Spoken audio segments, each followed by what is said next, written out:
महायुतीमध्ये शिंदेंची शिवसेना आणि अजित पवारांच्या राष्ट्रवादीच्या नेत्यांमध्ये शाब्दिक चकमक आता सुरू झाली आहे। शिंदेंचे आमदार महेंद्र थोरवेंनी अजित पवारांच्या राष्ट्रवादीला आणि सुनील तटकरे यांना विश्वासघात केला असं म्हटलेलं आहे। पाहूयात।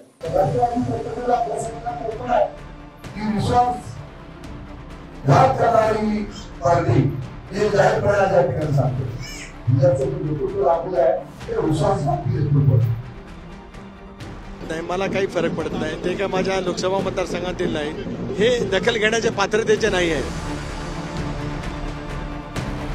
महायुतीमध्ये शिंदेंची शिवसेना आणि अजित पवारांच्या राष्ट्रवादीमध्ये उघडपणे खटके उडतायत। शिंदेंचे कर्जतचे आमदार महेंद्र थोरवे यांनी दादांच्या राष्ट्रवादीला आणि रायगडचे खासदार सुनील तटकरे यांना विश्वासघातकी म्हटलं, तर थोरवे आपल्यासाठी अदखलपात्र असल्याचं तटकरेंनी म्हटलं आहे। विश्वासघात करणारी पार्टी हे जाहीरपणे सांगतो। प्रत्येक ठिकाणी विश्वासघात करणं हेच त्यांचं जाण्याचं स्वरूप आपण त्या ठिकाणी पाहताय। त्यांचं नेतृत्व कसं आहे, जिल्ह्याचं जे नेतृत्व लाभलेलं आहे हे विश्वासघाती नेतृत्व। मग लढायचं असेल तर जाहीरपणे आमच्या विरोधात त्या ठिकाणी लढा, परंतु आमच्या महायुतीमध्ये कधीपण त्या ठिकाणी लढता आमच्यामध्ये आमच्या सगळे महायुतीवर असणारी गद्दारी त्या ठिकाणी खपून घेतली जाणार नाही। महेंद्र थोरवे अदखलपात्र माझ्यासाठी आहेत, दखल घेण्याइतपत नाहीत। त्यांचा योग्य ते उत्तर स्थानिक पातळीवरती माझे नेते मंडळी त्या ठिकाणी देतील। परंतु सातत्याने कुठेतरी महायुतीच्याच नेत्यांकडून राष्ट्रवादीला टार्गेट केलं पडत नाही, मला काही फरक पडत नाही। ते काय माझ्या लोकसभा मतदारसंघातील नाही, त्यामुळे मी महाराष्ट्र प्रदेशचा अध्यक्ष आहे। मी एकनाथ शिंदे साहेबांच्या जवळ आणि शिवसेनेच्या नेत्यांच्या जवळ इतर विषयांवरती चर्चा करणार आहे। हे दखल घेण्याचे पात्रतेचे नाही आहेत। महायुतीमध्ये थोरवे आणि तटकरे हा वाद का सुरू झाला तेही समजून घेऊया। महेंद्र थोरवे कर्जतचे शिंदेंचे शिवसेनेचे आमदार आहेत, मात्र यावेळी अजित पवारांच्या राष्ट्रवादीचे सुधाकर घारे हे सुद्धा इच्छुक आहेत आणि सुधाकर घारेंना तटकरे पुढे करत असल्याचा आरोप थोरवेंचा आहे। कशाला बोलतायत त्या आमदारांनी पहिलं क्लिअर करणं गरजेचं आहे। 2014ला शिवसेनेने तिकीट दिलं नाही तेव्हा ते शाखा पक्षात जाऊन उमेदवारी लढवली, त्यानंतर परत ते तिथे निवडणुकीला हरल्यानंतर परत शिवसेनेमध्ये आले, त्यानंतर परत त्याला 2019ला शिवसेने पक्षाने तिकीट दिलं, उमेदवारी लढवण्याचं काम, उमेदवारी तिथे निवडून आणण्याचं काम केलं, तिथून शिंदे गटामध्ये जाण्याचं काम त्यांनी शिंदे गटात गेले। म्हणजे विश्वासघात कोणी केला आणि कोण करतोय हे दुनियाला जनतेला सर्वांना माहिती आहे। त्यामुळे त्यांनी अशी टीका करणं हे त्यांच्या सरकारला शोभत नाही, कारण ते स्वतःच विश्वासघातकी आहेत हे पूर्ण जनतेला माहिती आहे। त्यांच्या पायाखालचे आता वाळू सरकले।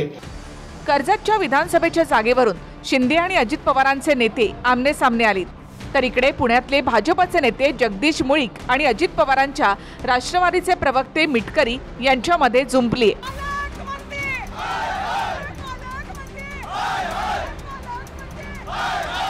जुन्नरमध्ये भाजप पदाधिकारी आशा बुचकेंसह इतरांनी अजित पवार हाय हायच्या घोषणा देत काळे झेंडे दाखवले होते।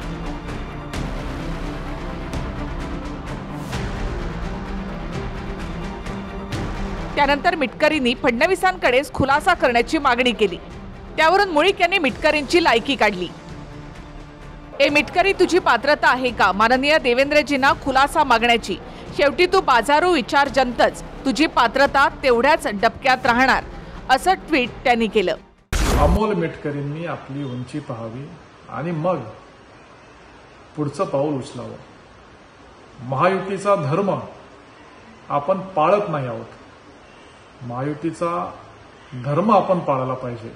उपमुख्यमंत्री अजितदादा पवार आणि अध्यक्ष सुनीलजी तटकरे यांना देखील ते मान्य नसणार आहे, म्हणून अमोल मिटकरींनी अशा पद्धतीचे वक्तव्य करू नये।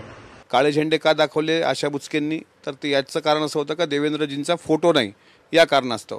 मग आता देवेंद्रजींचा साधा फोटो नसताना काळे झेंडे दाखवले जातात आणि महायुतीतले एक मुख्य नेते असताना त्यांच्याबद्दल असं मुर्दाबादचे नारे, तर मी फक्त बाबा खुलासा द्यावा अशी विनंती केली आणि प्रश्न राहिला बाजूला, आणि त्याची उंची किती आहे, त्याची पात्रता आहे का, त्याची लायकी आहे का? कशाला लायकी आणि पात्रता काढता?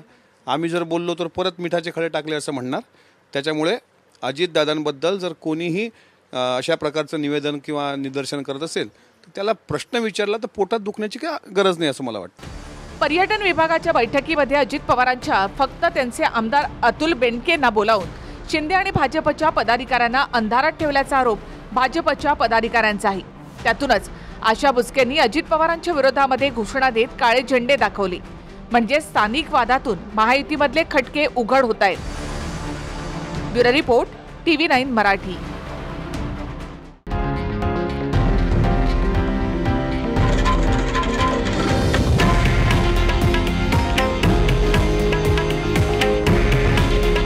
हे आहे देशातील नंबर 1 न्यूज नेटवर्क आणि आपण पाहत आहात TV9 मराठी. काळजी तुमची, हित महाराष्ट्राचं.